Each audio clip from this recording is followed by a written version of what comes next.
মুভির শুরুতে দেখা যায় এক দম্পতি তাদের সন্তানকে একটি অনাথ আশ্রমের সামনে গাড়ি থেকে ফেলে রেখে চলে যাচ্ছে। পরদিন সকালে মিস্টার ওয়াং অনাথ আশ্রমের সামনে থেকে সেই বাচ্চাটিকে কুড়িয়ে পায়। ওয়াং বাচ্চাটির নাম রাখে নরবিট। অবশ্য ওয়াং এর কাছে নরবিটকে তেমন একটা পছন্দ হয়নি। সে এটাও জানতো যে কোনো বাবা মাই নরবিটকে দত্তক নিতে চাইবে না, কারণ তাকে দেখতে বেশ কালো আর কুৎসিত ছিল। তাই সে ভাবে যে এখন তাকেই নরবিটকে বড় করে তুলতে হবে। সময় চলে যায় আর নরবিট কিছুটা বড় হয়। কেট নামের এক সুন্দরী মেয়ে তার বন্ধু হয়ে ওঠে। সে নরবিটকে সাইকেল চালানো শেখাচ্ছিল, কিন্তু নরবিট বারবার পড়ে যাচ্ছিল। তবুও কেট হাল ছাড়ে না। নরবিট আর কেট সবসময় সব কাজ একসাথেই করত। একদিন তারা সিদ্ধান্ত নেয় যে তারা বিয়ে করবে। তাই তারা একটি বট গাছের নিচে একে অপরকে কিস করে আর স্বামী স্ত্রী হিসেবে একে অপরকে মেনে নেয় আর দুজনে মিলে সুখে দিন কাটাতে শুরু করে। কিন্তু শীঘ্রই তাদের এই সুখে কারো নজর লেগে যায়, কারণ 2 সপ্তাহ পর এক দম্পতি কেটকে দত্তক নিয়ে তাদের বাড়িতে চলে যায়, যার ফলে নরবিট আবারও একা হয়ে পড়ে আর সে কেটের জন্য খুব মন খারাপ করতে থাকে। এর 5 বছর পরের কথা। একদিন নরবিট যখন মাঠে খেলতে গেছে, তখন দুজন যমজ ভাই তাকে হেনস্থা করতে আসে। তারা নরবিটকে মারধর করতে শুরু করে। ঠিক তখনই রাসপুটিয়া নামের এক বিশাল দেহী ও কুৎসিত দেখতে মেয়ে এসে ওই 2 ভাইকে শিক্ষা দেয় আর নরবিটকে তাদের হাত থেকে বাঁচায়। এরপর সে নরবিটের সম্মতি ছাড়াই নিজেকে তার গার্লফ্রেন্ড হিসেবে ঘোষণা করে দেয় আর তখন থেকে সে সবসময় নরবিটের সাথে থাকতে শুরু করে। মজার ব্যাপার হলো, সব বাচ্চারা রাসপুটিয়াকে খুব ভয় পেত, তাই তারা এখন থেকে নরবিটকে সব খেলার সাথে নিতে শুরু করে আর তাকে যথেষ্ট সম্মানও করত। রাসপুটিয়ার ভয়ে এখন আর নরবিট নিজেকে একা মনে করে না, কারণ এখন তার বন্ধু আর গার্লফ্রেন্ড সবই আছে। কিছুদিন পর রাসপুটিয়া নরবিটকে তার বাড়িতেও নিয়ে যেতে শুরু করে। রাসপুটিয়ার বিগ ব্ল্যাক জ্যাক, বলু আর আল নামে 3 জন ভাই আছে, যারা প্রচন্ড একগুঁয়ে। তারা বিশাল শক্তিশালী বডি বিল্ডার আর টাকার বিনিময়ে এলাকার মানুষদের মারধর করে বেড়ায়। পুরো শহরে 3 ভাইয়ের অত্যাচারে প্রায় অতিষ্ঠ থাকলেও নরবিট তাদের মধ্যে নিজের পরিবার খুঁজে পায়। সময়ের সাথে সাথে নরবিট অনেকটা বড় হয়ে যায় আর সে রাসপুটিয়ার ভাইদের ব্যবসার হিসাব নিকাশ দেখতে শুরু করে। কিছুদিন পর রাসপুটিয়ার সাথে নরবিটের বিয়ের দিন ঘনিয়ে আসে। সবাই নরবিটের জন্য মনে মনে খুব দুঃখ পায়, কারণ বড় হওয়ার পর রাসপুটিয়া দেখতে আরো বেশি মোটা আর কুৎসিত হয়ে গেছে। সাদা বিয়ের পোশাকে তাকে দেখতে সবার কাছে আরো বেশি ভয়ানক মনে হচ্ছিল, কিন্তু সবাই নরবিটের সামনে এমন ভাব করছিল যেন তারা জীবনে রাসপুটিয়ার মতো এত সুন্দরী মেয়ে আর কখনোই দেখেনি। তারা নরবিটকে বলতে থাকে যে সে কতই না ভাগ্যবান যে রাসপুটিয়ার মতো এমন এক রূপবতীকে বিয়ে করতে পারছে, যেহেতু তারা খ্রিস্টান ছিল আর খ্রিস্টান বিয়েতে কিস করার একটা রীতি আছে। কিন্তু রাসপুটিয়ার ওই ভয়ানক মুখ দেখে পাদ্রি নিজেই ঘাবড়ে যায়। যখন নরবিট তাকে কিস করতে যায়, সে কোনোভাবেই সাহস পাচ্ছিল না। তখন রাসপুটিয়া নিজেই জোর করে নরবিটকে কিস করে আর অনেকক্ষণ পর্যন্ত তাকে ছাড়তেই চায় না। পুরো শহরবাসী নরবিটের জন্য খুব খারাপ বোধ করছিল, কিন্তু রাসপুটিয়ার ভাইরা আনন্দের হাত তালি দিচ্ছিল যে তাদের বোনের বিয়ে হয়ে গেছে। অন্যদিকে মিস্টার ওয়াং এর কাছে এই পুরো ব্যাপারটি কোনো হরর শো বা ভৌতিক সিনেমার চেয়ে কম কিছু ছিল না। বিয়ের অনুষ্ঠানের মাঝেই রাসপুটিয়ার 3 ভাই নরবিটকে হুমকি দিয়ে বলে, যদি ভুল করে কখনো আমার বোনকে কষ্ট দিস, তার চোখে পানি আসে বা সে মন খারাপ করে, তবে মনে রাখিস ওটাই হবে তোর শেষ দিন। আমরা তোকে জ্যান্ত ছাড়বো না। এত সব হুমকির পর তারা নরবিটকে আবার আদর করে বলে যে আমাদের পরিবারে তোমাকে স্বাগতম নরবিট। আর বেচারা তো ভয় পেয়ে কাঁপতে কাঁপতে বলে আপনাদেরকে ধন্যবাদ। এরপর মিস্টার ওয়াং, যে নরবিটকে নিজের অনাথ আশ্রমে বড় করেছে, সে সবার উদ্দেশ্যে বলে যে নরবিট ছোটবেলা থেকেই বলতো যে সে এক সুন্দরী রাজকন্যাকে বিয়ে করবে, কিন্তু দেখো সে বিয়ে তো করলো, কিন্তু এমন এক মেয়েকে করলো যে দেখতে পুরোটাই রাক্ষসের মতো। এই কথা শুনে রাসপুটিয়ার ভাইরা রেগে দাঁড়িয়ে জিজ্ঞেস করে যে আপনি সব কি আজে বাজে কথা বলছেন। তখন ওয়াং পরিস্থিতি সামাল দিতে বলে, আরে আমি তো মজা করছিলাম, বিয়ে বাড়িতে তো কতই হাসি ঠাট্টা হয়, তাই না? এই কথা শুনে রাসপুটিয়ার ভাইরা শান্ত হয়ে বসলে ওয়াং রসিকতার ছলে তার মনের আসল ক্ষোভগুলো উগরে দিতে শুরু করে। বিয়ের পর যখন তারা বাড়িতে পৌঁছায়, রাসপুটিয়া নরবিটকে আবদার করে বলে যে সে যেন তাকে কোলে করে ঘরের ভেতরে নিয়ে যায়। বেচারা নরবিট আপ্রাণ চেষ্টা করেও তাকে এক চুলো নড়াতে পারে না। উল্টো রাসপুটিয়া রেগে গিয়ে নিজেই গটগট করে ভেতরে চলে যায়। এরপর রাসপুটিয়া একটি সুন্দর ড্রেস পরে নরবিটের সামনে আসে আর তার উপর ঝাঁপিয়ে পড়ে, আর সেই ঝাপটাই বেচারা নরবিটের খাট ভেঙে চুরমার হয়ে যায়। এইভাবে রাসপুটিয়ার কাছে নরবিট বারবার নাস্তানাবুদ হতে থাকে, সময় গড়াতে থাকে। এখন রাসপুটিয়ার বড় সমস্যা হয়ে দাঁড়িয়েছে তার প্রতিবেশীর কুকুরটি, কারণ তাকে দেখলেই কুকুরটি জোরে জোরে ঘেউ ঘেউ শুরু করে। এই নিয়ে সে কুকুরটিকে খুব বকাঝকা করে। রাসপুটিয়া এখন এতই মোটা হয়ে গেছে যে সে নিজের গাড়িতে ঠিক মতো আটছে না, তাও সে জোর করে গাড়িতে বসে। তার শরীরের চাপে গাড়িটি সবসময় অদ্ভুত আওয়াজ করতে থাকে, কিন্তু রাসপুটিয়া নিজের দোষ কখনোই স্বীকার করে না। তার ধারণা যে নরবিটি তার সিটটা এগিয়ে রেখে তাকে বিপদে ফেলছে। এই কারণে সে সবসময় নরবিটকে গালমন্দ করতে থাকে। আর নরবিট যখন তাকে বোঝানোর চেষ্টা করে যে তার ওজন বেড়ে যাওয়ার কারণে এমনটা হচ্ছে, তখন সে অপমানিত বোধ করে নরবিটকে কষে এক থাপ্পড় মেরে দেয়। অন্যদিকে রাসপুটিয়ার 3 ভাই মিস্টার ওয়াং এর কাছে যায় আর তার অনাথ আশ্রমটি কিনে নিতে চায়, কিন্তু ওয়াং তা বিক্রি করতে সাফ মানা করে দেয়, কারণ সে জানে যে এই লোকগুলো যদি অনাথ আশ্রমটি কিনে নেয়, তবে তারা সেখানে অবশ্যই কোনো নোংরা বা অসৎ কাজ শুরু করবে। এতে রেগে গিয়ে 3 ভাই ওয়াংকে মেরে ফেলার হুমকি দেয়, কিন্তু ওয়াং দমে যাওয়ার পাত্র নয়। সে নিজের অস্ত্র বের করে তাদের উল্টো হুমকি দিয়ে বলে যে শোনো, আমি এই শহরের বাকি মানুষদের মতো নই যে তোমরা আমাকে ভয়ে কুকড়ে রাখবে। এসব দেখো ওই 3 ভাই সেখান থেকে পালিয়ে যায়, কারণ তারা বুঝতে পারে যে ওয়াং লোকটা পুরোপুরি একটা পাগল। সে যে কোনো সময় যা খুশি করে বসতে পারে। এরপর আমরা একটি নাচের ক্লাস দেখতে পাই, যেখানে অন্য মেয়েদের সাথে রাজপুটিও যোগ দেয়। আসলে সে নিজের ওজন কমাতে চাইছিল।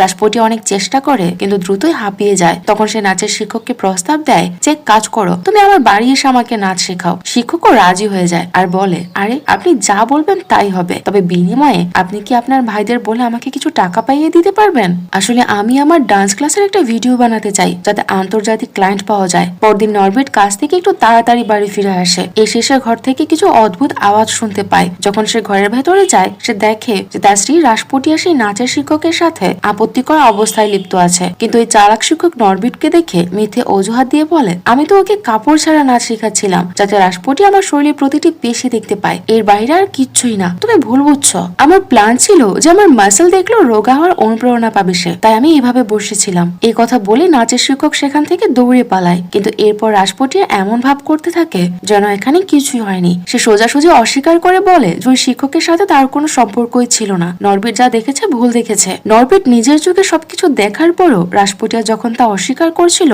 তখন নরবিট খুব ভেঙে পড়ে আর তার স্ত্রীকে গালিগালাজ করতে শুরু করে। এতে রেগে অগ্নিশর্মা হয়ে রাজপুটিয়া নরবিটকে মেরে ফেলার জন্য তাড়া শুরু করে। সে নরবিটের পেছন ছুটতে থাকে আর সামনে যা পাচ্ছিল সবকিছু ভেঙে চুরমার করে দিচ্ছিল। অনেক কষ্টে নরবিট সে যাত্রায় প্রাণ নিয়ে পালাতে সক্ষম হয়। রাস্তায় যাওয়ার সময় সে রাগের মাথায় নিজের বিয়ের আংটিটি খুলে ফেলে, কারণ সে এমন সংসার করতে চায় না। কারণ এতদিন রাজপুটিয়া তাকে মারধর করেছে, অপমান করেছে, নিজের আঙুলের ইশারায় তাকে নাচিয়েছে, আর নরবিট সবকিছু মুখ বুজে সহ্য করে গেছে। কিন্তু এবার তো রাজপুটিয়া একদম তার সাথে প্রতারণা করেছে। নরবিট অন্তত প্রতারণাটাকে মেনে নিতে পারছিল না, তাই সে সেখান থেকে পালিয়ে গেছে আর তার বিয়ের আংটিটাও খুলে ফেলেছে, কারণ সে এমন বিয়ের সম্পর্কে থাকতে চায় না। তার মনটা একটু হালকা করার জন্য সে রাতে তার সেই পুরনো অনাথ আশ্রমে যায় বাচ্চাদের জন্য প্যাপেট শো বা পুতুল নাচ দেখাতে। কিন্তু ভাগ্যের কি দারুণ খেলা, সেখানে তার দেখা হয় তার ছোটবেলা সেই প্রাণের বন্ধু কেটের সাথে। এত বছর পর কেটকে দেখে নরবিট তো খুশিতে আত্মহারা হয়ে যায়। কেটের সাথে কথা বলে নরবিট জানতে পারে যে কেট আটলান্টায় তার কাপড়ের ব্যবসা বিক্রি করে দিয়েছে, আর সেই টাকা দিয়ে সে এখন এই অনাথ আশ্রমটি কিনে নিতে চায়। এমনি তো মিস্টার ওয়াং তার পুরো জীবন অনাথ শিশুদের মানুষ করতেই কাটিয়ে দিয়েছে। এখন তার বয়স হয়েছে আর সে অবসরে গিয়ে নিজের শখগুলো পূরণ করতে চায়। তাই অনাথ আশ্রমটি যদি কোনো ভালো মানুষের হাতে পড়ে, তবে এর চেয়ে ভালো আর কিছু হতে পারে না। এরপর নরবিট আর কেট দুজনে মিলে আশ্রমের সামনে এসে বটগাছটির দিকে তাকায় আর তাদের মনে পড়ে যায় যে ছোটবেলায় এই গাছের নিচেই তারা একে অপরকে স্বামী স্ত্রী হিসেবে মেনে নিয়েছিল। এরপর কেট শহরে ফিরে যায় আর জানায় যে আগামী মঙ্গলবার আবার সে আসবে। নরবিট তাই খুব আগ্রহে মঙ্গলবারের অপেক্ষা করতে থাকে। মঙ্গলবার যখন আসে, তখন সেই নাচের শিক্ষক আবার তাদের বাড়িতে হাজির হয়। এবার নরবিট নিজে থেকেই তাকে বলে যে ফ্রিজে বিয়ার রাখা আছে, আরাম করে খাও আর ওকে নাচ শেখাও। নরবিটের এমন ব্যবহার দেখে সে শিক্ষকেরও বেশ অদ্ভুত লাগে। এরপর নরবিট একটি রেস্টুরেন্টে যায় কেটের সাথে দেখা করতে, কিন্তু সেখানে গিয়ে তার সব আনন্দ একদম বিষাদে পরিণত হয়ে যায়। কারণ কেট সেখানে একা আসেনি, সাথে এসেছে তার হবু বর ডিওন। এই ডিওন রিয়েল এস্টেটের কাজ করে আর খুব শীঘ্রই সে কেটকে বিয়ে করতে যাচ্ছে। এসব জানার পর নরবিটের মনটা একদম ভেঙে চুরমার হয়ে যায়। পরদিন রাজপুটিয়া নরবিটকে নিয়ে পিকনিকে যায়। ফিরে আসার সময় সে প্রতিবেশী সেই কুকুরটিকে দেখতে পায়। কুকুরটির উপর সে এতটাই রেগেছিল যে তাকে মেরে ফেলার জন্য সে নিজের গাড়ি দিয়ে কুকুরটিকে ধাক্কা দেয়, কারণ ওই কুকুরটি সবসময় তাকে দেখে ঘেউ ঘেউ করতো। এই ঘটনায় বেচারা কুকুরটিকে হাসপাতালে পাঠাতে হয়। এতে নরবিট ভীষণ কষ্ট পায়। সে ভাবে যে আমি এখন কি করব। সে তার জিনিসপত্র গুছিয়ে রাজপুটিয়াকে ছেড়ে চলে যাওয়ার সিদ্ধান্ত নেয়, কারণ সে বুঝে গিয়েছিল যে রাজপুটিয়া মোটেও ভালো কোনো নারী নয়। তার মধ্যে বিন্দুমাত্র মানবিকতা নেই। সে ভীষণ স্বার্থপর আর হৃদয়হীন।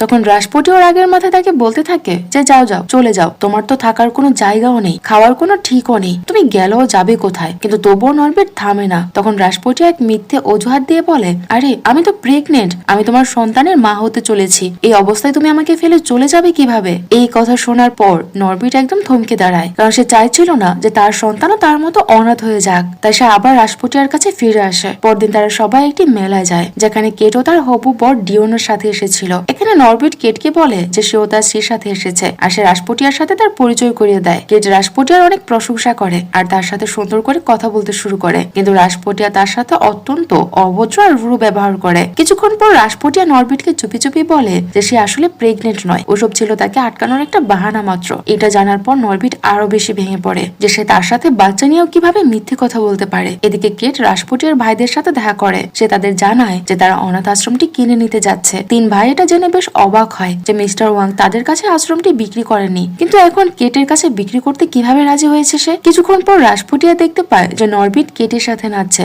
রাগে উন্মাদ হয়ে সে নরবিটের উপর বিশাল একটি বক্স ছুড়ে মারে। এর আঘাতে বেচারা নরবিটি জ্ঞান হারিয়ে ফেলে আর তাকে হাসপাতালে ভর্তি করতে হয়। মনে হচ্ছে রাসপুটিয়ার কাজই হচ্ছে সবাইকে হাসপাতালে পাঠানো। সেখানে কেট তাকে দেখতে পায়। অন্যদিকে কেটের হবু বর ডিওন তাকে ছেড়ে পালানোর মতলব করছে, কারণ সে অন্যের বাচ্চা মানুষ করে নিজের জীবন কাটাতে চায় না। অর্থাৎ কেট অনাথ আশ্রমটি চালাক সেটা তার একদম পছন্দ নয়। ঠিক তখনই রাসপুটিয়ার 3 ভাই এসে তাকে থামায়। যখন তারা ডিওনের আসল রূপ জানতে পারে তখন তারা তার সাথে হাত মেলায় আর অনাথ আশ্রমের জায়গায় একটি বার তৈরির প্ল্যান করে। তারা ডিওনকে দিয়ে যে কোনো ভাবে কেটের সম্পত্তি হস্তান্তরের কাগজে সই করিয়ে নেওয়ার ফোন দিয়ে আটে। ডিওনও তাতে রাজি হয়ে যায় আর সেই রাতে সে কেটকে বুঝিয়ে রাজি করায় যে সে যেন আগামী রবিবারে বিয়েটা সেরে ফেলে। পরদিন কেট নরবিটকে একটি ওয়াটার পার্কে যাওয়ার আমন্ত্রণ জানায়, কিন্তু রাসপুটিয়া নরবিটকে আষ্টে পৃষ্ঠে ধরে রাখে আর নিজেও তাদের সাথে যাওয়ার জন্য জেদ ধরে। সেখানে গিয়ে রাসপুটিয়া কেটকে তার রোগা শৈলীর জন্য আজে বাজে কথা বলে অপমান করতে থাকে, যদিও সে নিজেও জানে যে সে নিজে কতটা মোটা আর কখনোই কেটের মতো সে সুন্দরী হতে পারবে না। তাও সে কেটকে নিচু করার চেষ্টা করছিল,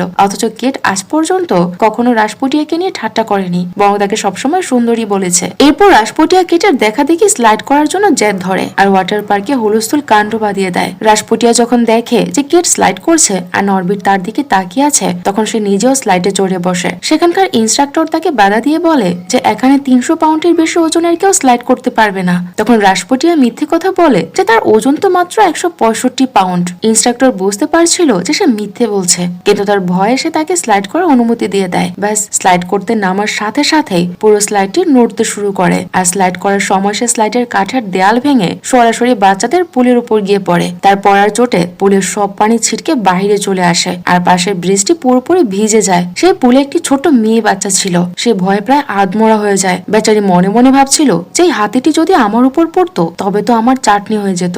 রাসপুটিয়ার এই কাণ্ড দেখে নরবিট লজ্জায় মাথা নিচু করে ফেলে। তাই পরদিন যখন কেট নরবিটকে দেখা করার জন্য ডাকে, তখন নরবিট তার স্ত্রীকে সাথে নিয়ে যেতে চায় না। সে রাসপুটিয়ার কাছে মিথ্যে বলে যে আমার কিছু স্টেশনারি জিনিস লাগবে, তুমি কি এনে দেবে? রাসপুটিয়ার সাথে সাথে না করে দেয় আর বলে আমি তোমার চাকর নই, গিয়ে নিজে নিয়ে আসো। নরবিট ঠিক এটাই চেয়েছিল। তার প্ল্যান সফল হয় আর সে প্রতিদিন এমন নানা বাহানা দিয়ে কেটের সাথে দেখা করতে শুরু করে। কেটের সাথে সময় কাটানোটা তার কাছে খুব ভালো লাগছিল। ছোটবেলায় কেট তাকে সাইকেল চালানো শেখাতে পারেনি, তাই এখন সে অসম্পূর্ণ কাজটা শেষ করে। একদিন যথারীতি নরবিট বাহানা দিয়ে কেটের সাথে দেখা করতে যাচ্ছিল, কিন্তু রাসপুটিয়ার 3 ভাই তাকে মাঝপথে আটকে ফেলে। তারা তার হাতে একটি কাগজ ধরিয়ে দিয়ে বলে যে এটা একটা কনস্ট্রাকশন পারমিট, এতে কেটের সই নিয়ে আসো, এতে কেটের সই নিয়ে আয়, তবেই আমরা তোকে ওর কাছে যেতে দেবো, না হলে তোর হাড়গোড় একদম ভেঙে দেবো। নরবিট জানতো না যে সে কাগজের আসলে কি লেখা, তবে তখন তার মাথায় একটাই চিন্তা ছিল যে কোনো ভাবে কেটের সাথে তার দেখা করতেই হবে। তাই সে তাদের কথা রাজি হয়ে যায়। সেখানে গিয়ে সে কেটের সাথে অনেক সময় কাটায় আর সুযোগ বুঝে সেই কাগজে সইও করিয়ে নেয়। অন্যদিকে রাসপুটিয়ার ছোট ভাই তাকে খবর দেয় যে নরবিট কেটের সাথে রেস্টুরেন্টে দেখা করতে গেছে। এই কথা শুনে রাসপুটিয়ার আগে ফেটে পড়ে আর তাকে খুঁজতে বের হয়ে যায়, কিন্তু তারা ততক্ষণে চার্চে চলে গেছে। সেখানে ফাদারের অনুরোধে কেট তার বিয়ের একটা রিহার্সাল করছিল। নরবিট তাকে এই মহড়ায় সাহায্য করে আর সাহায্য করার ফাঁকি সে তার মনে সব জমানো কথা কেটকে বলে দেয় যে সে কেটকে কতটা ভালোবাসে। এরপর সে কেটকে কিস করে। ঠিক তখনই রাসপুটিয়া চার্চের জানলা দিয়ে তাদের কিস করতে দেখে ফেলে আর সে পুরোপুরি থমকে যায়। সে ভাবতেই পারেনি যে নরবিট এত সুন্দরী একটা মেয়েকে পটিয়ে ফেলতে পারবে। এই ধাক্কায় রাসপুটিয়া ছোটখাটো একটা গাড়ি দুর্ঘটনাও ঘটিয়ে ফেলে। অন্যদিকে নরবিটের এই ভালোবাসার স্বীকারোক্তি শুনে কেট একদম বিভ্রান্ত হয়ে যায় যে সে এখন কি করবে। এসব ভাবতে ভাবতে সে সেখান থেকে চলে যায় আর নরবিটও তার পিছু নেয়, যার ফলে রাসপুটিয়া চার্চে এসে কাউকেই দেখতে পায় না। নরবিট যখন বাড়ি ফেরে সে প্রথমে রাসপুটিয়ার ভাইদের কাছে সেই সই করা কাগজগুলো দিয়ে দেয়। এরপর যখন রাসপুটিয়া বাড়ি ফেরে সে রাগের মাথায় নরবিটকে খুব মারধর করে আর হুমকি দিয়ে বলে যে যদি ভুলেও কখনো তোকে কেটের সাথে আবার কথা বলতে দেখি তবে আমি তোর আর ওই কেটের মুখ থেতলে দেব, মনে থাকে যেন। এরপর শাস্তি হিসেবে রাসপুটিয়া নরবিটকে বেসমেন্টে বন্দি করে রাখে সেটি পরিষ্কার করার জন্য। অন্যদিকে ডিওন কেটকে গিয়ে বলে যে গতকাল নরবিটে তাকে দিয়ে সেই ট্রান্সফার পেপারে সই করিয়ে নিয়েছে। এটি শুনে কেট প্রচন্ড রেগে নরবিটের সাথে কথা বলতে আসে, কিন্তু সেই সময় নরবিট বুঝতে পারে যে রাসপুটিয়া আড়ি পেতে তাদের কথা শুনছে। তাই সে ইচ্ছে করে চিৎকার করে কেটকে বলে আমি শুধু আমার লক্ষ্মী স্ত্রীকেই ভালোবাসি, আমি কেটের মুখও দেখতে চাই না। নরবিটের এমন ব্যবহারে কেট খুব কষ্ট পায় আর রাগে দুঃখে সেখান থেকে চলে যায়। সেই রাতে নরবিট ডিওনের বিরুদ্ধে কিছু প্রমাণ হাতে পায়। সে সাথে সাথে কেটকে ফোন করে সত্যিটা জানাতে চায়, কিন্তু কেট তখন নরবিটের উপর এতটা রেগে ছিল যে সে কথা না শুনে ফোন কেটে দেয়। এরপর নরবিট কেটের বাড়ির দিকে রওনা হয়, কিন্তু মাঝপথে রাসপুটিয়া আর তার 3 ভাই তাকে ধরে ফেলায় আর আবারও বেসমেন্টে তাকে তালাবদ্ধ করে রাখে। পরদিন কেটের বিয়ে, অথচ তারা নরবিটকে সেখানে যেতেই দিচ্ছে না। কিন্তু নরবিট জানতো যে কেটকে সাবধান করা কতটা জরুরি, যে তার হবু বর মোটেও ভালো মানুষ নয়। তাই সে কোনো মতে জানলা দিয়ে বেরিয়ে আসে আর সাইকেল চালিয়ে চার্চের দিকে রওনা হয়। এদিকে রাসপুটিয়ার এক ভাই, যাকে নরবিটের উপর নজর রাখার দায়িত্ব দেওয়া হয়েছিল, সে ফোন করে রাসপুটিয়াকে জানিয়ে দেয় যে নরবিট পালিয়ে গেছে। খবর পেয়ে রাসপুটিয়া আর তার দুই ভাই গাড়ি নিয়ে নরবিটকে থামাতে চার্চ থেকে বেরিয়ে পড়ে। অন্যদিকে মিস্টার ওয়াং আর অনাথ আশ্রমের বাচ্চারা মিলে বিয়ের অনুষ্ঠানে হুলস্থুল বাঁধিয়ে দেয়। তারা নাচ গান শুরু করে দেয় যাতে বিয়েটা দেরি হয়। পথে নরবিটের সাথে রাসপুটিয়া আর তার ভাইদের দেখা হয়ে যায়। তারা নরবিটকে চার্চে পৌঁছাতে বাধা দেওয়ার আপ্রাণ চেষ্টা করে। প্রথমে রাসপুটিয়া নরবিটকে সাইকেল চালাতে দেখে একদম অবাক হয়ে যায় আর তাকে বলে যে তুই তো সাইকেল চালাতেই পারতি না, এখন কিভাবে এটি শিখলি? তখন নরবিট গর্বের সাথে জবাব দেয় যে কেট আমাকে শিখিয়েছে, বুঝেছিস? এই কথা শুনে রাসপুটিয়া আরো বেশি হিংসায় জ্বলে ওঠে আর রাগে নরবিটের গলা টিপে ধরে। তখন সামনে থেকে একটি গাড়ি আসতে দেখে রাসপুটিয়া নরবিটকে ছেড়ে দেয়। ভারসাম্য হারিয়ে নরবিট সরাসরি বনের দিকে চলে যায় আর একটি ছোট গর্তে পড়ে যায়। সময় নষ্ট না করে নরবিট সাইকেলটি তোলার বদলে হেঁটেই সামনের দিকে এগোতে থাকে। অন্যদিকে ডিওন বিরক্ত হয়ে সবাইকে বলে, অনেক নাচ গান হয়েছে, এবার থামো, আমাকে এখন বিয়ে করতে হবে। ঠিক যখন বিয়ের আনুষ্ঠানিকতা এগোতে শুরু করে,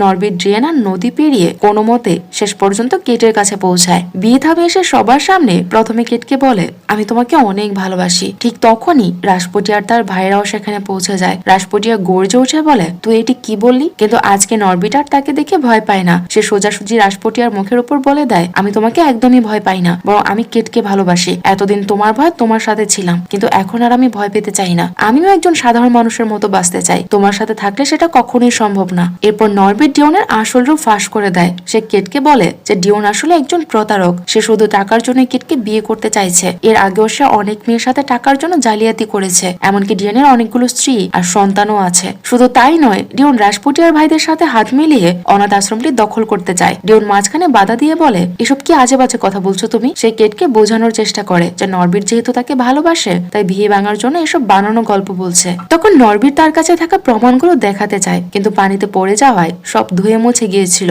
তবে নরবিট দমে যায়নি। সে ডিওনের আগে সব স্ত্রী ও সন্তানদের সেখানে হাজির করে। তারা যখন একে একে ডিওনের সব অপকর্মের কথা বলে আর জানায় যে কিভাবে ডিওন তাদের সাথে প্রতারণা করেছে আর তাদের টাকা নিয়ে পালিয়েছে, তখন কেট একদম স্তব্ধ হয়ে যায়। সে শেষ পর্যন্ত বিয়ে করতে সাফ মানা করে দেয়। রেগে গিয়ে রাসপুটিয়া আর তার ভাইরা যখন নরবিটকে মারতে যায়, তখন এলাকার সব মানুষ এক হয়ে নরবিটের সামনে ঢাল হয়ে দাঁড়ায়। তারা সবাই মিলে রাসপুটিয়া আর তার ভাইদের পিটিয়ে এলাকা থেকে তাড়িয়ে দেয়। এরপর সেই বটগাছের সামনে কেট আর নরবিটের বিয়ে হয়ে যায়। শহরের সব মানুষ নরবিটের জন্য খুব খুশি ছিল। অন্যদিকে রাসপুটিয়া ও তার ভাইরা মেক্সিকোর একটি অন্য শহরে গিয়ে ক্লাব খোলে আর তাদের স্বপ্নের জীবন শুরু করে। রাসপুটিয়া যে নাচ শিখেছিল তা এখন তার কাজে লাগছে, কারণ সে তার ভাইদের বারে ডান্সার হিসেবে কাজ শুরু করে ছেলেদের ভোলানোর চেষ্টা করছে। তার আর কখনোই নরবিট বা সেই শহরের মানুষদের বিরক্ত করতে ফিরে আসেনি। সবাই সুখে শান্তিতে দিন কাটাতে থাকে আর এভাবে এই মুভিটি শেষ হয়ে যায়। তো মুভির গল্প আপনাদের কাছে কেমন লেগেছে তা কমেন্টে জানাতে ভুলবেন না। আর যদি একটু ভালো লেগে থাকে তাহলে প্লিজ ভিডিওটিতে একটি লাইক করে দেবেন।